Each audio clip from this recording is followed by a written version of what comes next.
এখানে এই ছেলে তার নৌকা বেঁধে রেখে চলে যায়, আর তখনই তার পেছন থেকে একটা লোক এসে নৌকার শিকলটি কেটে দেয়। এরপরে নৌকাটিকে ধাক্কা দিয়ে নদীর মাঝখানে পাঠিয়ে দেয়। এই তো নৌকা ভেসে দিয়েছে, এবার ওই কাজটি করতে হবে।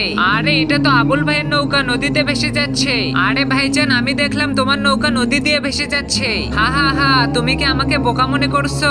আরে ভাইজান, আমার কথা বিশ্বাস না হলে নিজের চোখে দেখবেন, চলুন। আরে তাহলে দাঁড়িয়ে আছিস কেন? চল, একটু আমাকে সাহায্য করবি। না ভাইজান, আমি যেতে পারবো না, আমার নৌকার মেশিন নষ্ট হয়ে গেছে। ভাতিজা, তুমি একটু সাহায্য করবে তোমার নৌকা দিয়ে? না চাচা, আমিও তোমাকে সাহায্য করতে পারবো না, কারণ আমি এখনই নৌকা চালিয়ে আসলাম। আরে ভাতিজা, ওটাই আমার শেষ সম্বল। আচ্ছা ঠিক আছে, চলো। আরে এটা কি? আমার নৌকা শিকল তো কেউ কেটে দিয়েছে। চাচা, ওটা পরে দেখবো, আগে আমার নৌকাতে উঠে বসো। এরপর তো তারা নৌকাটিকে খুঁজতে থাকে। আরে নৌকা তো কোথাও দেখছি না, এখন আমার বউ বাচ্চারা কি খাবে? চাচা, যেটা হবার সেটা হয়ে গেছে, এখন বাড়িতে চলুন। আমার মনে হয় আমার পাপের শাস্তি আল্লাহ তাআলা দিচ্ছেন। আরে আবুল, তুমি আবার কি পাপ করছো?